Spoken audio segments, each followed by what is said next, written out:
Getting back at the neighborhood thief. Okay, this story takes place over 30 years ago. I was 7 and a half. My mom and her second husband moved along with me, my brother and sister, in with her sister who had 3 kids of her own, 2 girls and a boy. My mom was very pregnant with my little sister as well. Now across the street lived this other family, mom, dad, and 2 kids, a little girl my age and a little boy maybe a year older. Every one of us kids loved the little boy. He was always sharing his toys and offering to help the younger kids tie their shoes, etc. His sister, though, was a brat, hitting other kids, calling them cruel names. Really, now that I think about it, a bully. This was around when Cabbage Patch dolls were at their height of popularity and every girl and a lot of boys wanted one. Well, we couldn't afford them. So our grandmother made us all homemade dolls as close looking to Cabbage Patch dolls as she could. The dolls turned up missing. All 6 of them. Then we noticed other toys were missing. Our parents lectured us about being careless. So we get invited to play with the kids across the street. And the little girl makes the mistake of letting me see her room, bragging about all her toys if I remember right. I picked one of the dolls up and realized it was my doll. I asked her and she says her dad got it for her. I was seething. I waited until she was engaged in some play with my cousins. I took all the toys out of her toy box and carried them across the street. My siblings helped me while the cousins kept her busy. So we dump all the toys in a pile on our living room floor, and soon here comes her mother screaming we robbed her precious daughter and she wants the cops called. My mom and aunt are yelling, my stepdad is taking off his belt. And I calmly turn my doll upside down and lift its skirt. Now it's important here I tell you my mom was a bit OCD when it came to our stuff. Everything had our name either sewn on or written on in permanent marker. The little girl insists her dad gave her the doll. Her mother backs her up. So I pick up the other dolls and show them the names. They are insisting it's just coincidence, and that's when her dad walks in. He listens to his wife complain about us being thieves, then asks me to show him the doll. I have said nothing this entire time. He looks at the name on the doll and turns to his daughter. You're grounded, a month for stealing and a month for lying. I still remember her mouth dropping open and her mother sputtering that we were the thieves. I also remember him looking at his wife dead in the eye and saying, her name, I never bought a doll for her like this one. Also, I doubt I could find a Cabbage Patch doll with my name, which is unusual where I live, on it if I tried. This guy was livid. He yells for them to go home and then asks us, kids, if we have room for all those toys. Now I am pretty sure now looking back he knew only 1/10 of the toys were actually ours and that technically we had stolen her toys. Of course, we found room. We did, however, let her brother go through them.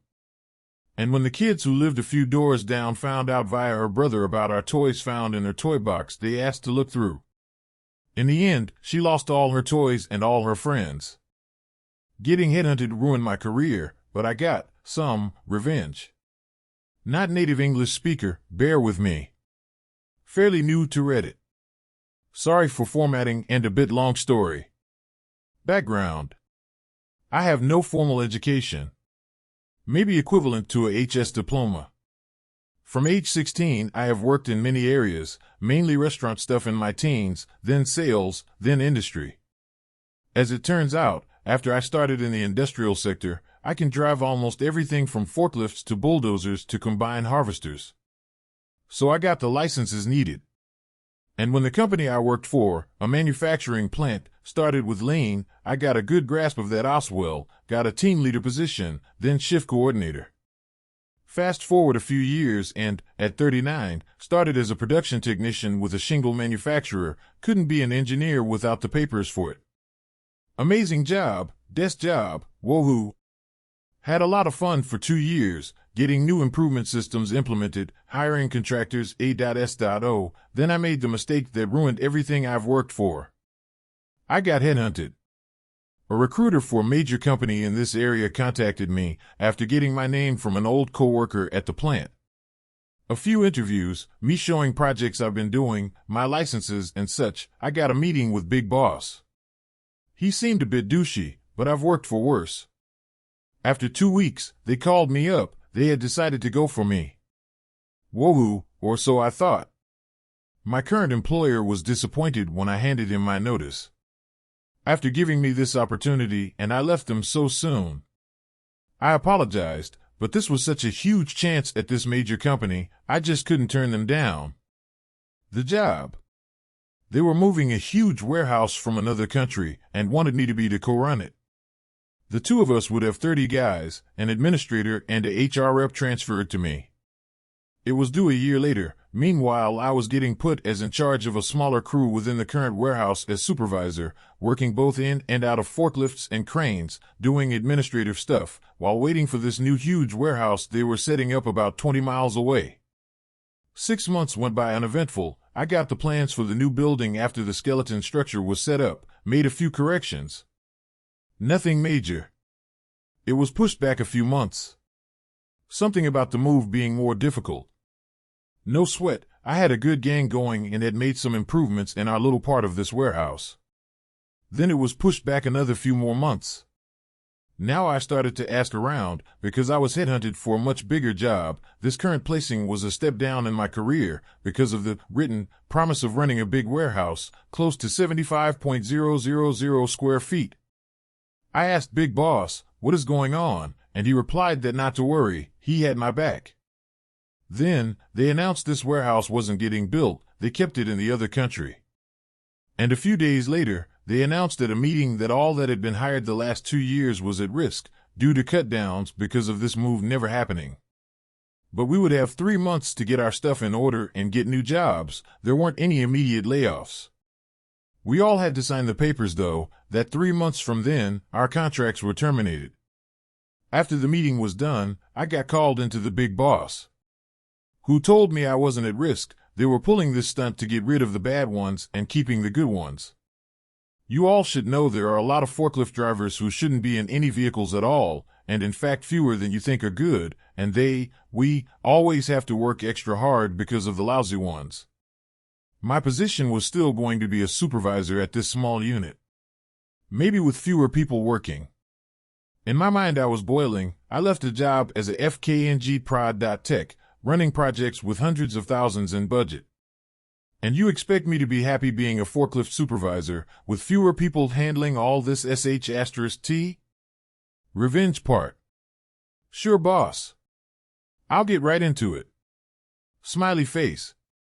Took me a lot of sneaking around, but I spoke with some of the better ones and another supervisor, who wasn't called to a meeting as I was, who was also at risk, being hired just a few months before me, and all of them were in on it.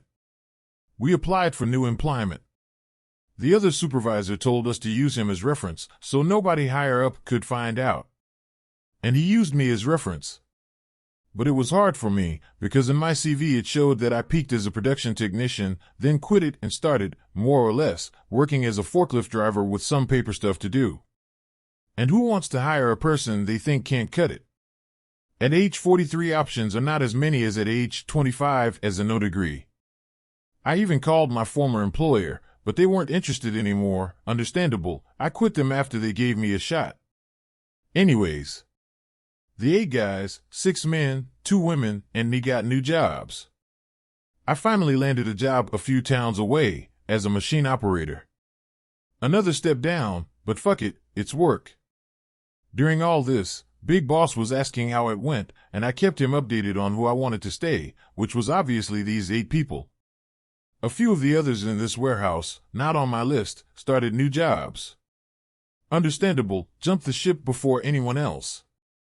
Then when it was only a week left, Big Boss called me in, asking me to sign the new contract. And I just said, sorry boss, but I got an offer I couldn't refuse. And he called in another on the list I compiled. Same answer. And the next, same answer, all 8 of them. He was upset. Called me in again and shouted at me, calling me a traitor and everything, and he would make sure I wouldn't work in the business anymore. I didn't care. Here's the deal. Since he relied so much on the aid of us, he hadn't reached out to any of the others at risk, and those still there, with a week left on their contract, who were they? The bad ones. And stuff won't move by themselves. So he had to rehire them. You made me leave a cozy desk job foo *KTW*T. Have fun trying to run a warehouse with illiterate people. It took them months to re-recruit new staff. But now they had a bad rep, so not many of those are good ones. TL the DRV got headhunted, they foo *kid me, I left them stuck with bad workers. Epilogue. I started to move upwards at this new place after a few years at the bottom of the pile, current team leader for a small unit. Nowhere near where I was before all this, but it's work. And approaching 50, I think I lost that chance of a cozy desk job the minute I allowed myself to get headhunted. Thanks for watching.